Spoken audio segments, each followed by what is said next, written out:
The former chairperson of the Passenger Rail Agency of South Africa, Popo Molefe, says that competent people were removed from their positions and were substituted by people who contributed to the corruption at the parastatal. Molefe is on the stand at the Zondo Commission of Inquiry, where he's been describing deterioration in the relationship between himself and the board, as well as former Prasa CEO Lucky Montana. Molefe says he asked for a public inquiry into maladministration at the agency. His testimony will further highlight the problems that the board encountered soon after its appointment in August 2014. Prasa is one of the key parastatals facing claims of being involved in state capture. Transport Minister Fikile Mbalula described the rail agency as broken after it failed to make payments to the Metro Rail Employee Pension Fund.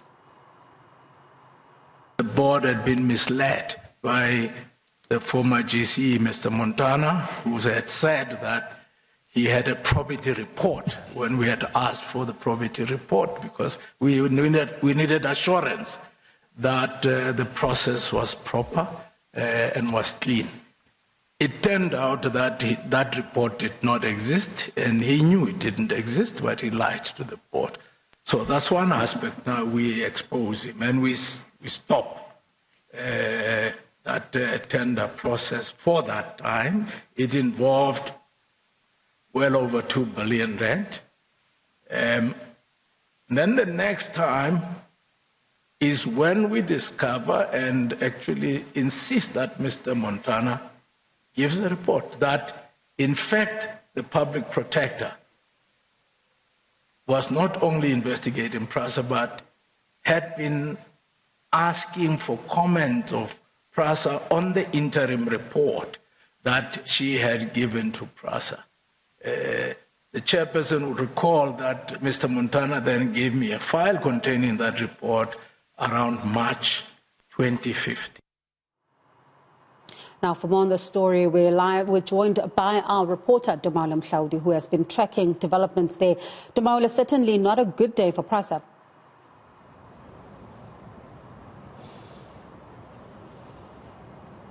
Certainly not a good day at all, Bongiwe. And when you listen to Popo Molefe's testimony, he has gone into great detail to basically paint a picture of an organization that is bereft with irregularities, and an organization basically at war with itself over the alleged misappropriation of funds. Popo Molefe went to great detail to detail also how he on several occasions questioned several financial transactions that Prasa was set to engage in, and that at every turn when he tried to make these recommendations or to make these inquiries, he was blocked at every turn.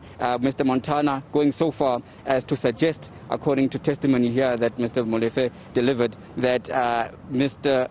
Molefe had no chance against him, that he was actually the man in charge. Now, what subsequently happened then, according to Mr. Molefe, is that then Mr. Montana began a process with help, he alleges, from the top, from the ministry, from the transport ministry. Transport minister at the time, Dipuo Peters, was alleged to have intervened to make sure that decisions that were overturned by the board were then subsequently reinstated without the knowledge of the board. What then followed also, according to Molefe, was the subsequent bullying and forcing out of other board members, leaving Prasa essentially without an effective board. Popo Molefe going so far that he wrote to the minister on several occasions to try and seek urgent remedying of the situation, saying that Prasa could not engage in some of the financial deals that it was engaging in at the time without a board approval or board oversight. And he was saying that at every turn again, Mr. Montana would rear his head and say that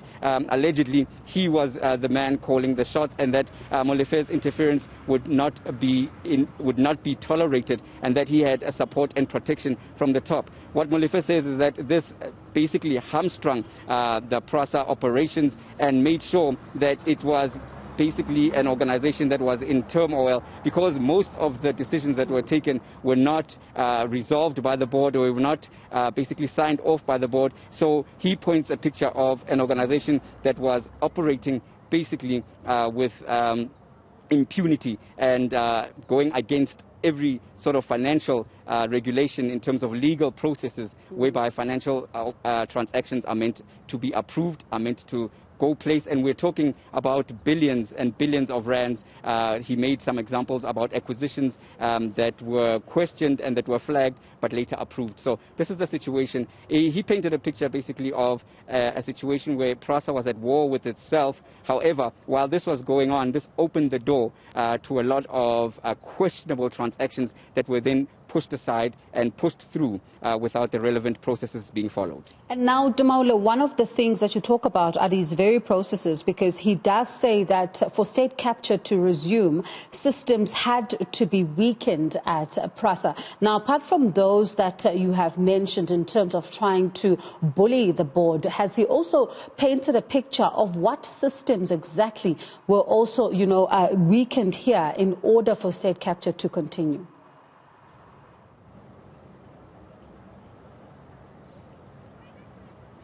Well, these were basically systems, according to Mr. Molefe, systems of vetting, systems of making sure that financial transactions are actually legitimate.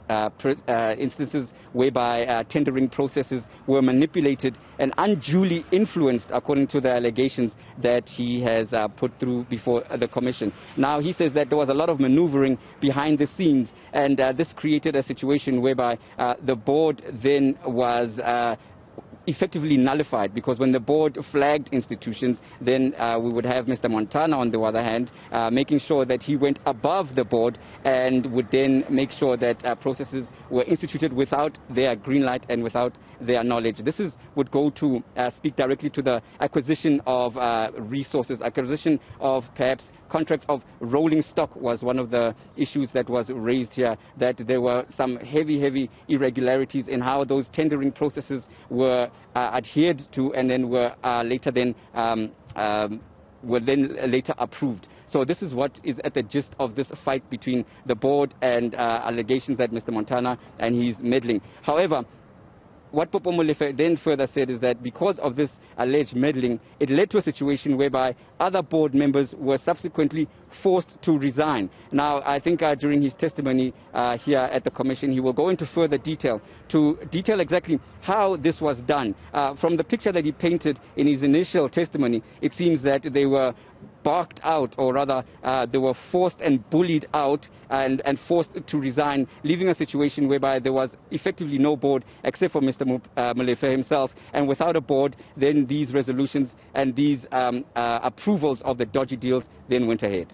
And it does seem to, be that there's no love lost between Mr. Popo Molefe as well as former CEO Lucky Montana. I mean, he goes as far as saying that in his view, that's Mr. Molefe, of course, it did look like power was concentrated in one office, and that is the office of the CEO. Has he explained to the Commission what he means by the statement?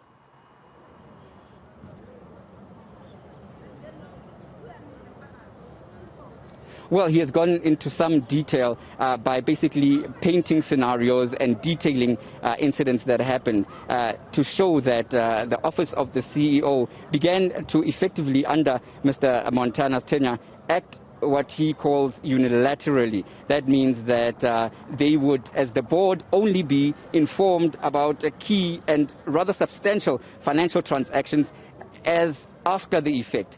They wouldn't have a process whereby they would then have to adjudicate or basically be involved in the tendering processes, and that the office of Lucky Montana was the be-all and end-all. So this created a huge problem. Another issue was that Lucky Montana, according to Popo Molefe's testimony, went so far as to say that he is the man when it came to Prasa, meaning that he seemed to suggest that even with the board or without the board, he was untouchable when he was directly intervened or when he was directly challenged by Popo Molefe and others. And so to go so far, Bongiwe, as to say that Lucky Montana had the kind of influence or enjoyed the kind of protection during that period where he would then seemingly influence the firing or resignations, rather, of board members, and with that left effectively Prasa that had no board except for what has been said here at the Commission. So this paints a picture of really an institution that was at war with itself. And in the meantime, while the institution was at war with itself at the board level, behind the scenes, these financial transactions were happening, and this flouts all sorts of corporate practices, corporate-best practices. So this is the picture that is emerging here during Popo Molefe's testimony. Now, Tumaole, take us back briefly to that 2015 meeting that Mr. Molefe claims to have had with the ANC's top six to discuss the issues of the deteriorating state-owned entity.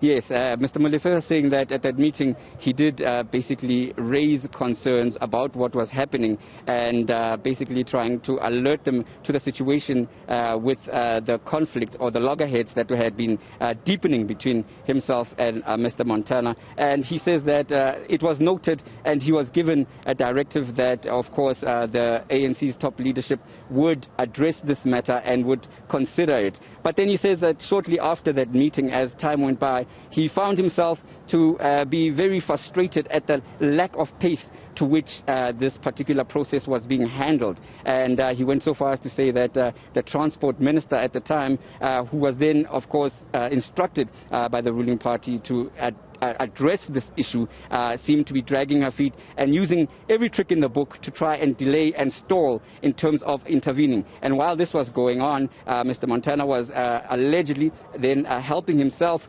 to agreeing and approving all these transactions, which have now led to a situation where Prasa finds itself in dire financial straits.